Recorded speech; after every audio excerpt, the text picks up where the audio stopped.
창세기 1장을 읽다 보면 이런 말씀이 반복됩니다. 하나님께서 그 지으신 모든 것을 보시니까 좋았다. 이제 이게 거듭해서 반복되고 있는 말씀이죠. 여러분들은 아마 꾸준히 읽었던 말씀이고 또 아는 말씀이니까 제가 이렇게 이제 서두를 시작한 것의 이유를 잘 모르겠죠. 하나님이 지으신 모든 것을 보셔서 좋았다. 이게 이제 우리 개역 개정판이죠. 좀 한 가지 질문을 던진다면 이 본문을 제가 지금 여러분에게 좀 들려드렸는데 이게 좀 잘 번역된 것인지 또는 여러분들이 평소에 들었던 말씀이니까 아무런 느낌이 없는 건지 물어보는 거죠, 여러분에게. 하나님이 지으셨던 그 창조의 모든 것들을 보시고 참 좋았다, 이런 얘기잖아요. 여러분 아마 저에게 좀 질문을 던져서 뭔 말이야? 이제 이렇게 아마 생각이 되겠죠. 분명히 여러분들은 느끼지 못하는 뭔가가 있을 거라는 말이잖아요. 그러니까 하나님께서 이 천지 만물을 지어 놓으시고 그거를 보시고 참 좋았다. 아무런 느낌 없죠. 하나님 지으셔 놓고 너무 하나님 기쁘셨구나, 이쪽이잖아요. 일단 제가 전제가 문제가 있다고 좀 말씀을 드렸으니까 그렇다면 무슨 문제인가, 이런 거죠. 여러분 개인적으로 여러분들에게 제가 질문을 계속해서 물어본다면 아마도 답을 찾기는 쉽지 않을 겁니다. 1년 가도 찾지 못할 것 같고요. 도대체 이 본문이 뭐가 문제냐? 하나님이 천지 만물을 지어 놓으시고 참 좋았다고 말씀하시는데 그가 뭐가 문제냐? 이렇게 생각을 하시겠죠. 한국 교회가 지금 130년이 되었는데 창세기의 이 본문의 말씀을 번역함과 해석함에 있어서 전혀 우리가 문제의식을 가지지 않고 지금까지 읽어왔고 또 해석해 오고 설교해 왔습니다. 실질적으로 130년 동안 이 본문이 우리에게 그대로 각인되고 하나님이 천지 만물을 지어 놓으시고 참 좋았다, 이게 뭐가 문제냐? 이렇게 이제 우리 출발한다고 한다면 앞으로 한국 교회의 신학적인 발전은 이 상태로 있을 겁니다. 분명한 사실은 130년 동안 이게 읽혀지고 있고 해석되어 오고 설교되어 왔습니다. 이게 한국 교회의 신학입니다. 분명 한국 교회의 신학이 성숙되고 하나님 말씀의 깊이가 더 들어가려고 한다면 이 본문의 말씀에 관해서 좀 문제의식을 가지고 좀 접근했으면 좋겠다 생각이 됩니다. 이 본문의 말씀은 분명, 물론 성경 전체가 그렇습니다만은 하나님 말씀을 우리 읽고 들을 때에 우리가 질문하지 않으면 하나님은 응답하지 않습니다. 다시 성경도 마찬가지로 하나님 말씀이, 성경 말씀이 우리가 질문하지 않는 것에 관해서는 답하지 않습니다. 1000년이 가도 2000년이 가도 이미 성경 기록해 놓은 하나님 말씀이지만 그 하나님 말씀을 읽고 또 읽고 또 읽어도 질문하지 않으면 그 말씀은 우리에게 대답하지 않습니다. 제가 여러분의 성경을 좀 많이 읽으라고 권하는 편인데 제가 여러분의 성경을 읽으라고 하는 말은 무슨 소설책 읽으라는 말이 아니고요. 하나님 말씀이 성경책을 읽으라고 하는 이유는 읽는 데 목적도 있습니다만은 그 말씀을 우리가 자세히 들여다보고 질문하라는 거예요. 질문을 하라는 거예요. 왜냐하면 질문하지 않으면 하나님 말씀은 우리에게 답하지 않습니다. 그러니까 우리 한국교회 130년 동안에 하나님이 천지 만물을 지어 놓으시고 그 지으신 것을 보시고 하나님 너무너무 좋아하셨다. 이게 뭐가 문제냐 이거죠. 좀 정리해 보면 우리가 반대로 하나님 말씀이 성경은 질문하면 답을 합니다. 질문하고 또 질문하면 하나님 말씀 우리에게 답을 주셔요. 왜냐하면 성령의 감동함으로 성경이 기록됐기 때문에 성령의 감동함과 성령의 충만한 가운데 질문하고 또 질문하고 또 질문하면 언젠가는 답하게 됐다고요. 물론 시간에 문제가 있습니다. 우리 영적 깊이도 문제가 있습니다. 여러분이 성경을 읽을 때 질문하는 습관을 가지게 된다고 한다면 분명 하나님의 깨달음을 주실 것이고 그 깊이와 높이와 넓이와 길이를 더해 주실 거예요. 그건 분명해요.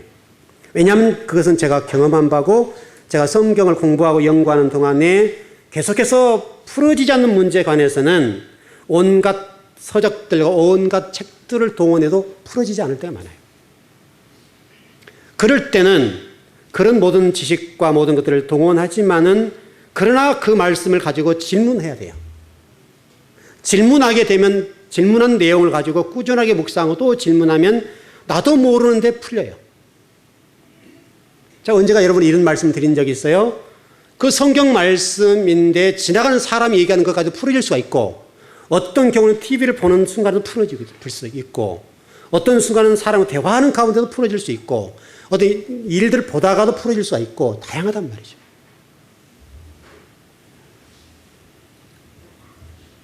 분명한 것은 우리 창세기에 나와 있는 이 본문 말씀 다시 설명하면 하나님이 지으신 것이 참 좋았다라고 하는 이 본문에 관해서 우리 신학자와 목회자들이 하나님께서 이 말씀을 어떻게 말씀하시려는 의도인지를 깨닫고 이해하지 못하는 동안에는 우리 신학의 발전이 없을 거예요. 제가 여러분이 좀 말씀드리려고 하는 의도가 뭐냐면 하나님 말씀이 성경인데 이 번역은 사람이 했잖아요. 원어 성경을 번역하는 과정에서 쭉 왔으니까 결국 사람이 번역을 한 거란 말이죠. 그 사람이 번역했다는 말은 우리가 주목할 부분이에요. 다시 설명하면 요즘 하나님이 지으신 것을 보시고 참 좋았다라고 하는 것은 하나님의 관점처럼 이해가 되지만 실질적으로 인간적인 가치관과 의식구조가 들었다고요. 다시 설명하면 인간이 바라보는 관점, 인간이 바라보는 가치관, 지식 수준에서 말씀이 기록됐다는 거예요. 이게 번역의 문제죠. 그래서 이것을 현상적으로 풀어놨다 이렇게 보는 거죠. 그래서 한국 교회가 이 신앙생활, 특별히 설교라는 것이 동원돼서 우리 신앙을 하는데 이 강단에 선포되는 모든 말씀들이 바로 그 관점에서 선포되는 거예요.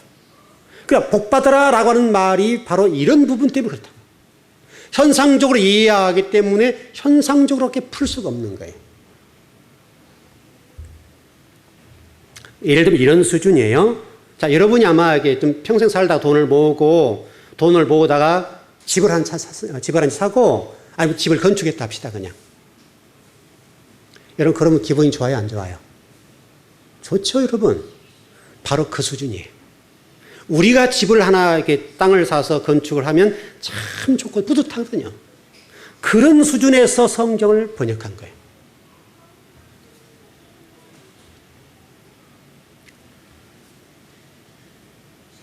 하나님은 우리 인간의 수준에서 말씀하신 것 아니고 또 인간의 수준에서 천지창조를 하신 것이 아니에요. 바로 이 번역의 문제인데 번역의 문제가 우리 신앙의 질과 수준을 알 수 있는 부분이에요. 한국 교회의 수준이 어느 정도인가 그것을 알 수 있는 부분이에요. 다시 설명하면 이렇게 좀 이해를 했어요. 하나님이 하늘이라 본다면 하늘에 계신 하나님을 땅으로 끌어내린 결과다. 위에 계신 하나님 말씀하신 내용을 우리 생각 없이 묵상 없이 그냥 땅의 관점에서 해석을 해버렸어요.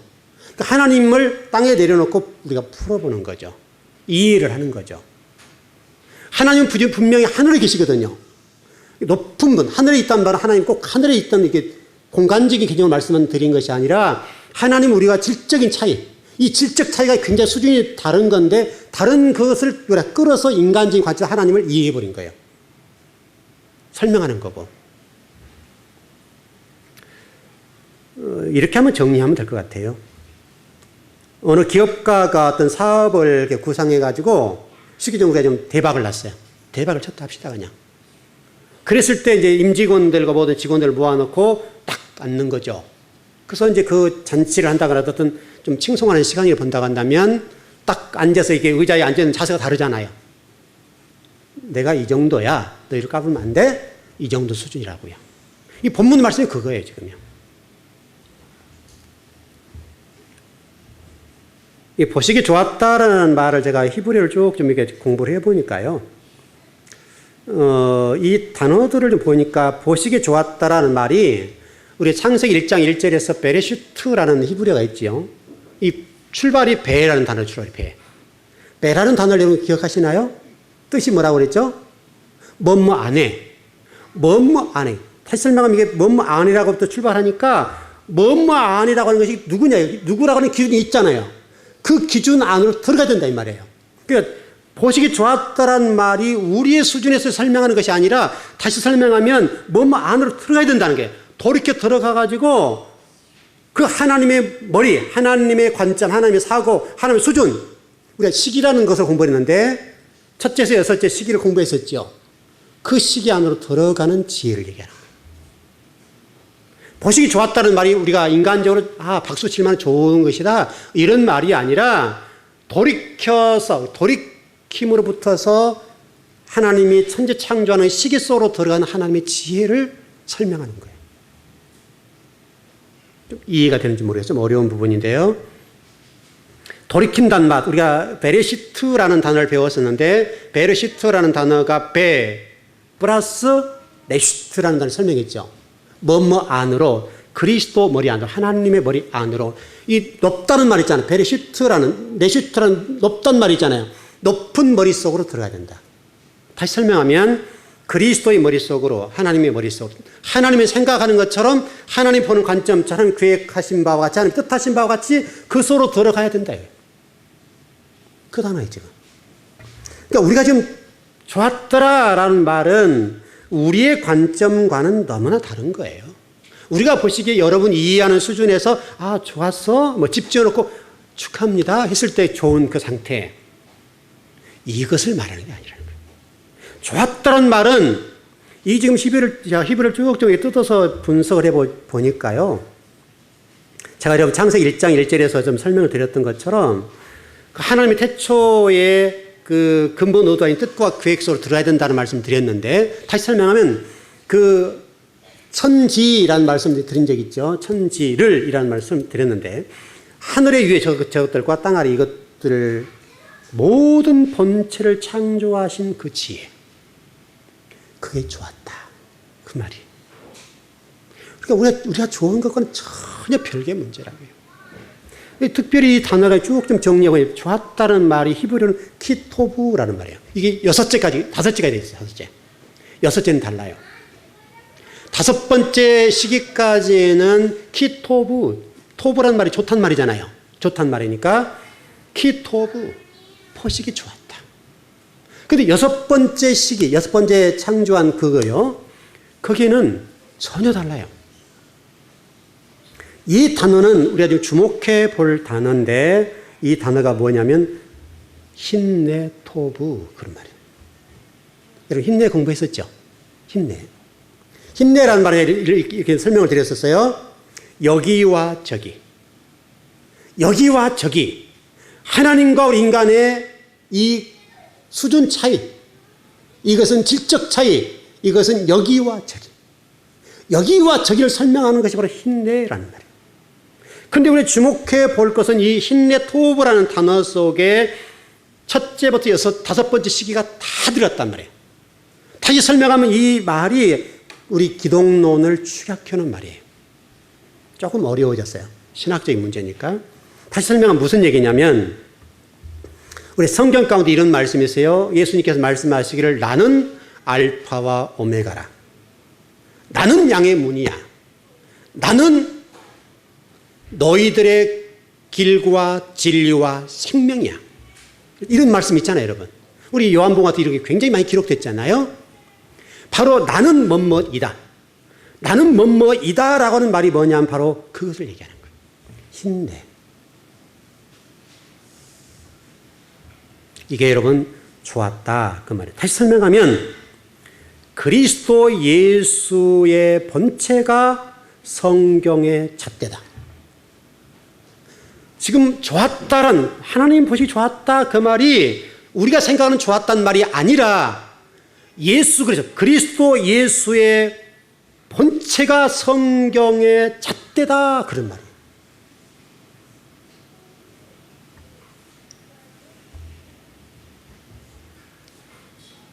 정리하면 천지 창조의 여섯째 날, 우리가 좀 쉽게 얘기해서 여섯째 날까지의 그 내용들은 첫째 날 못 만들고, 둘째 날 못 창조하시고, 셋째 날 못 창조하시고, 넷째 날 못 창조하시고, 다섯째 날 못 창조하시고, 여섯째 날 뭘 창조했다 이 말이 아니라 그리스도 예수의 본체가 곧 그거라는 거예요. 그리스도 예수의 본체가 성경의 잣대야. 예수 그리스도 예수의 본체를 볼 수 있어야 된다. 우리가 여러분 이런 얘기를 가끔 해요. 이제 신학적으로 그런데 예수님의 그 성육신 사건은 신비의 문제다. 우리가 들어갈 수 없다. 이런 얘기를 합니다. 예수 그리스도 성육신의 사건은 신비 속에 가려져 있는 것이다. 여러분 굉장히 멋지게 해석을 해놨죠. 그렇다면 정말 예수 그리스도 예수의 이 성육신 사건은 정말 신비의 문제인가? 그거예요. 그렇지 않나요? 바로 성육신 사건은 그리스도 예수의 본체, 다시 말하면 성경의 잣대가 그리스도 예수다. 이게 성육신 사건이라는 거예요. 조금 제가 요약해서 가는 거니까 주보에다 자세히 내놓을게요. 창세기 설명하고 있는 바로 그 부분이 예수 그리스도 성육신의 신비를 풀어놓은 거예요. 해석해 놓은 거예요. 성육신 사건은 신비 속에 감춰서 우리는 해석할 수 없다. 우리 인간이 접근할 수 없고 신학적으로 해석 안 된다. 풀 수 없다라고 이렇게 얘기하는 건데, 그러나 창세기 1장에서는 그 신비, 성육신의 신비가 뭐냐면 그리스도 예수의 본체, 그것이 바로 다시 설명하면 그 성경의 잣대신 그리스도 예수의 본체가 성육신 사건이다. 그렇게 설명한다고. 여러분 제가 일전에 이런 얘기를 드렸었어요. 우리는 예수님을 믿는 단계에서 그리스도를 믿는 단계로 가야 된다. 바로 이게 창세기 1장 얘기예요. 지금 한국의 교회와 성도들이 믿는 신앙의 수준이 뭐냐면 예수님을 믿어요. 예수를 믿어야 되죠, 여러분. 우리 전번에 그 믿음이란 단어를 에모나라는 단어를 풀어서 설명을 드린 적이 있는데요. 똑같은 얘기예요. 성경은 일관돼. 조금도 틈이 없어요. 일관되게 굉장히 치밀하게 가요. 바로 이 에모라는 단어가 똑같아요. 그러니까 예수님을 믿는다는 말은 그 예수 그리스도를 내가 신앙으로 고백했기 때문에 구원받는 것이 아니라 여러분, 그것은 거의 초보적인 단계에서 그렇게 얘기할 수가 있어요. 여러분 예수 그리스도를 내 구주와 주님으로 영접하면 여러분 그거 끝입니까 여러분? 그러면 여러분 교회에 나올 이유가 없잖아요. 창세기 1장에서 설명하는 건 바로 그게 뭐냐면 예수님을 믿는 단계에서 그리스도를 믿는 단계로 올라가야 된다는 거예요. 그렇게 다시 설명하면 예수님은 누군가 하면 저와 여러분에게 눈물을 닦아주시고 품어주시고 안아주시고 여러분의 고통을 유래주시고 품어주시는 분, 여러분의 기도를 들어주신 분, 그분이 예수님이에요. 인간의 성육신, 인간의 몸을 입고 오셔가지고 우리의 모습을 보여주시면서 그를 품어주셨어요. 그래서 예수님이 가난한 자, 고아와 과부서로 들어갔어요. 그러나 그리스도, 십자가를 지신 그 이후에 예수님은 그리스도예요. 그리스도. 그리스도란 말이 기름을 부었다는 말이에요. 메시아라는 말이에요. 그러니까 여러분 예수님이 십자가를 지심과 동시에 그리스도가 되는데 그 그리스도가 부활하셨잖아요. 여러분. 그리고 그분이 천국으로 올라가셨잖아요. 우리의 지금 신앙이 뭔지를 설명하는 거예요. 창세기 1장에서도 여러분 첫째에서 여섯째 단계를 설명하면서 네 번째에서 여섯 번째 단계는 예수를 믿는 단계고 세 번째에서 첫 번째는 그리스도를 믿는 단계다. 그것이 그리스도 예수다. 그래서 바울은 그것을 그리스도 예수라고 해요. 이게 여러분 신학적으로 굉장한 거예요. 굉장한 거. 다른 서신서 같은 경우는 바울이 신학을 못 따라오니까 예수 그리스도라고 설명하지만 바울은 창세기 1장을 해석했어요. 바로 흰내라고 하는 것을 이해했다고요. 해석하고 깨달았기 때문에 그리스도 예수라고 해요. 여러분 한국에서 그리스도 예수라는 말 잘 안 하잖아요. 이게 서툴다 우리가. 특히 이제 거북한 거예요. 그러나 창세기와 바울은 그리스도 예수를 설명하고 있어요. 그래서 바울이 모든 걸 배설물을 버렸다. 나는 불소식이 되어도 좋다. 복음을 위해서 하나님 나라 구원을 위해서 하나님 백성을 구원하는 일에서 내가 태장을 맞고 죽을 고비를 맞았지만은 견디고 감옥에 들어가지만 찬양할 수가 있고 내가 불소식이 되어서 하나님의 영혼 한 영혼이라도 구원하면 좋겠다. 그리고 동시에 설명하기를 다른 사람을 구원하고 내가 구원받지 못할까 봐 두렵다. 바울 얘기예요. 바울 얘기. 창세기 1장은 우리 신앙의 성숙의 단계, 우리 히브리서 같은 데를 보면 도의 초보를 버리고 완전한 데로 나가라. 여러분 그렇게 돼 있지 않습니까, 여러분? 바로 그 얘기를 하는 거예요. 그러니까 이 히브리서 바울이 굉장한 사람이에요, 굉장한 사람. 지금까지 기독교가 2000년 동안 오는 동안에 이 본문을 해석하지 못하잖아요. 창세기 1장을 해석을 못하니까 성경이 풀어지지 않고 예수님이 누구신지를 모르는 거예요. 누구를 믿었는지 어떻게 믿었는지 모르는 거예요. 한 가지 질문 드리겠습니다.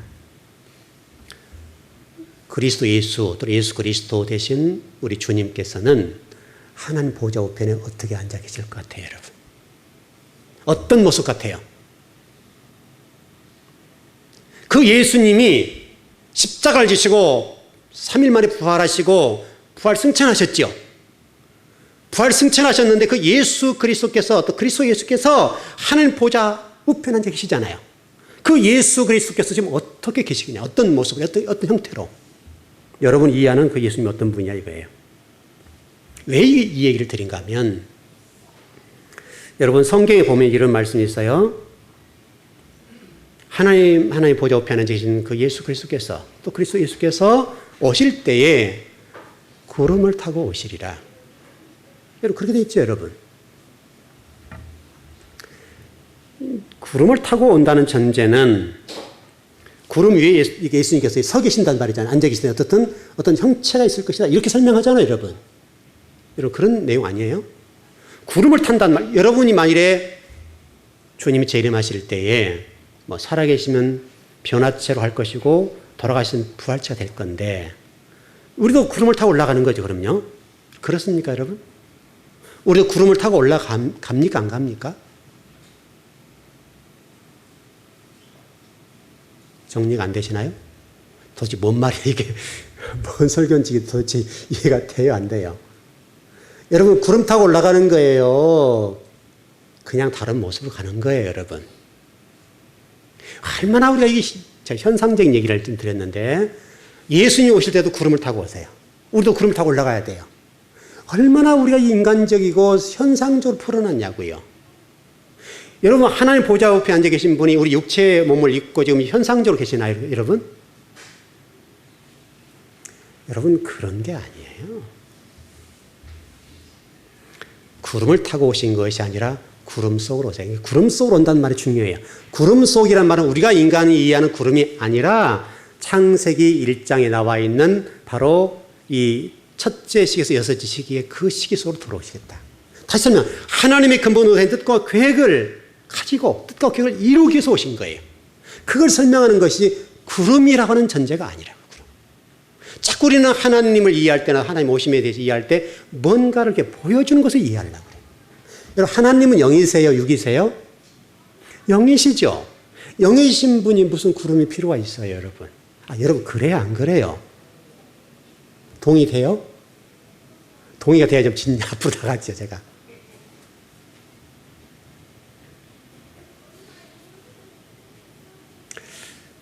여러분과 제가 우리가 보는 관점, 우리 인간의 수준에서 하나님을 이해하고 그 하나님을 그 인간이 이해하는 수준으로 끌어내려서 성경을 보지 말자고요. 하나님은 하나님의 관점의 성경을 기록해 놓으셨잖아요. 하나님의 뜻과 계획을 진리 말씀을 배우고 익혀서 하나님의 의도하신 대로 가기를 원하신 분이 아버지잖아요. 그 성경을 여러분 해석하고 풀어낼 때에 문자적으로 읽지 말아라 얘기를 제가 많이 드렸는데 하나님이 이것을 말씀하신 의도가 뭐냐요, 의도. 왜 이걸 말했는가? 여러분의 그 대화할 때 답답할 때가 뭐냐면 얘기하는 의도를 모를 때는 답답하죠. 그래요, 안 그래요? 문자로 얘기하는 부분 속에 의도가 있어요, 없어요? 언어 속에 의도가 있잖아요. 그 의도를 읽어내지 못하면 헛다리 긁는 거잖아요, 여러분. 똑같은 얘기. 하나님 말씀도 하나님의 의도하신 바, 예를 들어서 우리가 1절에 설명드렸던 것처럼 무화과 나무 비유를 설명했죠, 여러분. 의도가 분명하잖아요. 무화과 나무 비유가 무화과 예수님이 시장 가셨을 때 무화과를 따려고 하니까 없어요. 그러니까 예수님께서 무화과 나무 저주를 해버렸어요. 저주하니까 그 다음날 말랐더라. 그렇게 됐죠, 여러분. 그러니까 예수님께서 참 이상한 분이잖아요. 무화과에 살고 있는 이 생명을 소중히 보신 그 예수님께서 무화과 나무를 보시고 저주하니까 말라 죽어버렸어요.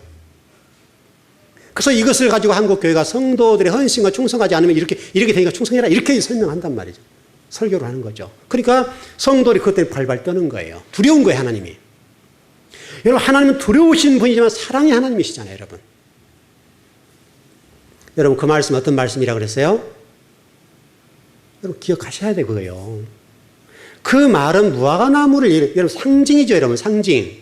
무화과 나무를 저주하는 것은 무화과 나무를 통해서 뭔가를 말씀하시려는 의도가 있었다고요. 무슨 의도예요? 당시 초대교회 성도들이 로마 때문에 굉장히 힘들었어요. 로마 때문에 힘들어가지고 정말 예수님을 믿는 것 자체가 얼마나 불안하고 두렵고 생명의 위협을 느꼈다고요. 그 많은 사람들이 배교가 일어났어요. 예수님을 거부하고 다시 로마의 이 황제를 숭배하는 쪽으로 돌아갔단 말이죠. 많은 사람이 돌아갔어요. 배교가 일어났어요. 그 제자들이 얘기하는 거예요. 제자들도 신앙이 흔들려요. 그 제자들이 예수님 말씀하시는 의도가 뭐냐면 너희를 이 로마 시대에 이렇게 핍박받고 고난받고 힘든 거 안다 이거야, 안다.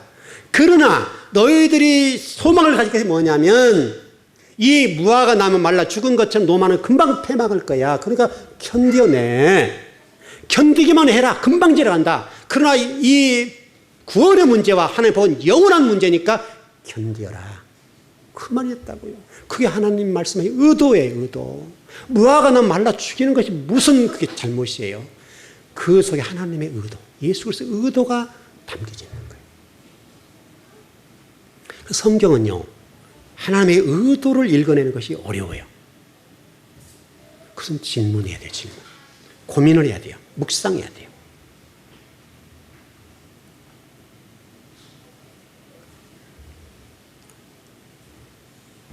우리 예수님은 말씀이 육신의 옷을 입고 오세요. 말씀이 육신의 옷을 입고 오세요. 어떤 영적인 문제인데 그 육신의 몸은 보이질 않아요. 여러분, 예수님이 하늘나라에 계신다면 보여야 될 거 아니에요, 우리가 좀. 보고 싶죠, 여러분? 보이질 않아요.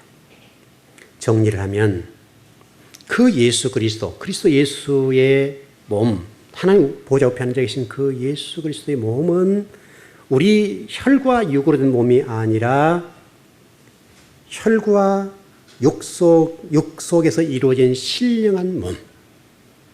그 신령한 몸. 볼 수 없는 몸이에요. 여러분, 하나님 말씀이 보여요, 안 보여요? 하나님 말씀 안 보이죠? 우리 읽는 문자로 보일 뿐이지 그 속에는 하나님이 안 보이잖아요. 그렇죠? 안 보이잖아요. 그와 똑같은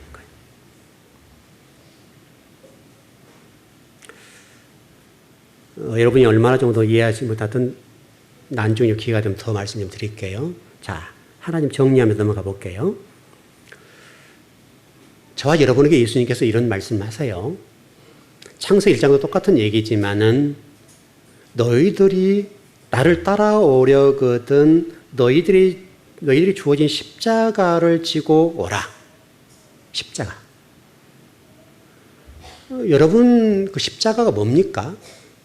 이 십자가는 예수님이 지셨던 그 나무의 십자가, 그걸 설명하는가요? 우리가 모두 다 그 십자가에 죽어야 되잖아요. 그러진 않죠, 여러분. 그 십자가라고 하는 것은 바로 뭐냐면 예수님께서 말씀하신, 예수님이 걸어가셨던 그 길을 가는 것. 다시 설명하면 우리가 도의 초보적인 신앙에서 성숙의 단계, 다시 하면 예수님이 걸어가셨던 그 길 그대로 걸어가는 것. 그것을 십자가를 통해서 우리에게 어떤 고난이랄지 환난이랄지 때로 어려움이랄지 눈물 나는 어떤 일들이랄지 그걸 가지고 우리를 하나하나 깨부시는 거예요. 그게 십자가예요. 좀 정리해서 좀 들어가 보죠.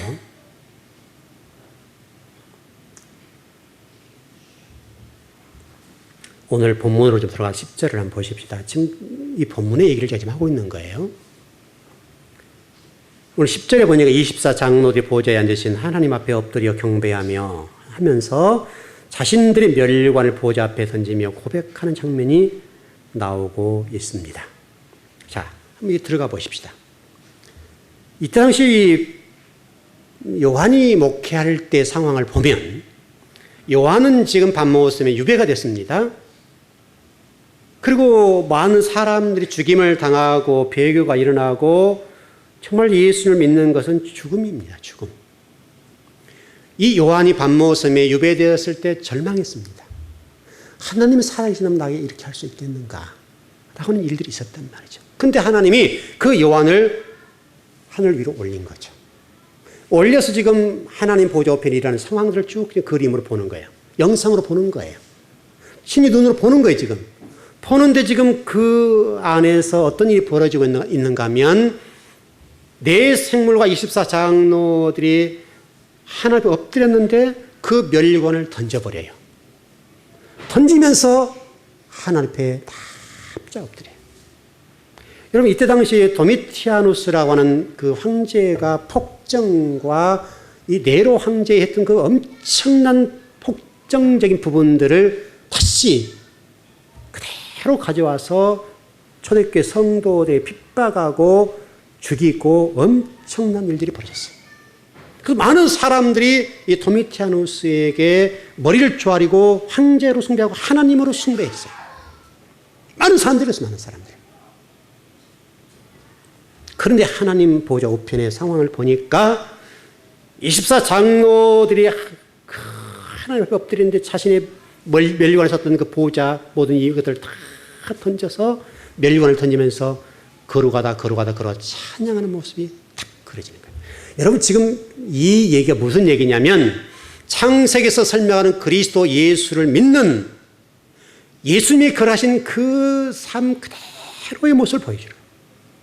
우리가 지금 출애굽기 3장에 설명드렸던 것처럼 이력서 내려오라는 말 많이 드렸는데 나를 완전히 버려버리고 완전히 우리 생각하는 것과 말하는 것과 우리 사고와 의식 구조 모든 것들이 예수님화 되어버린 상태.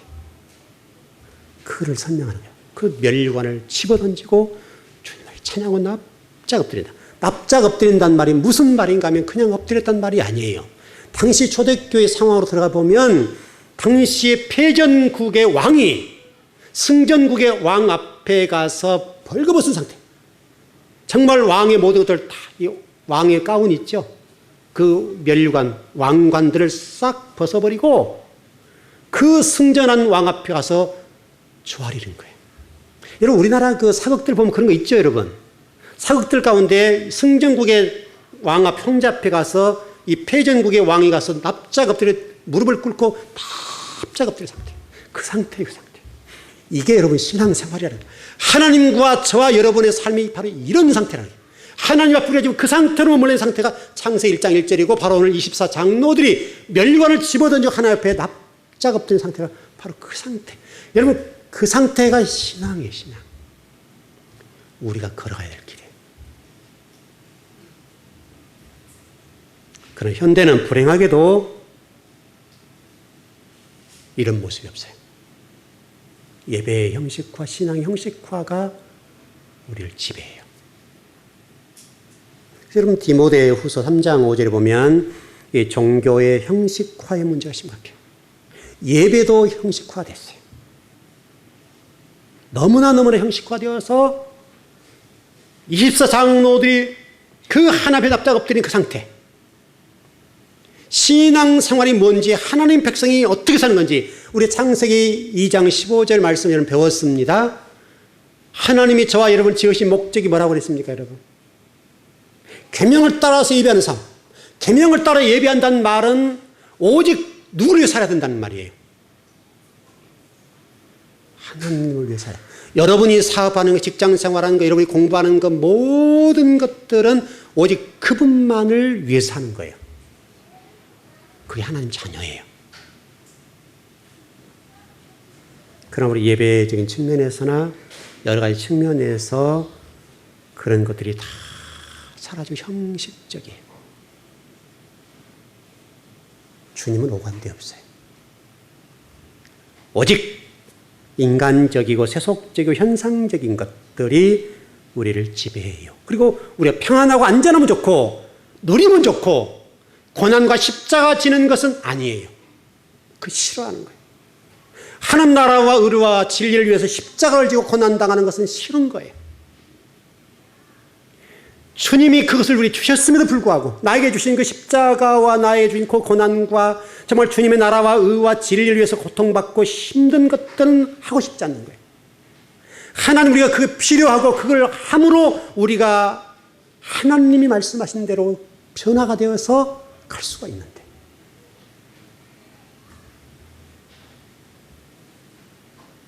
우리가 원하는 것은 오직 인간적인 것들 뿐이에요.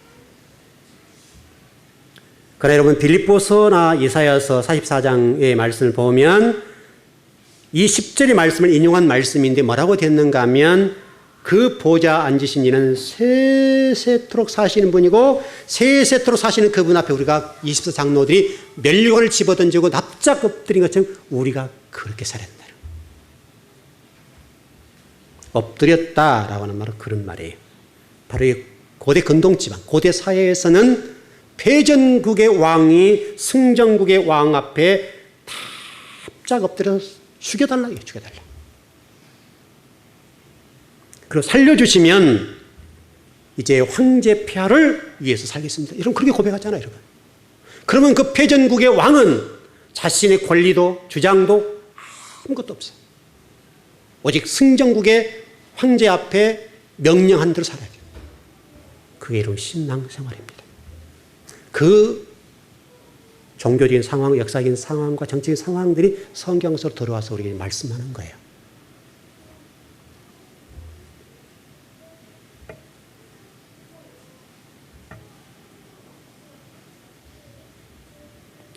좀 정리를 해보십시다.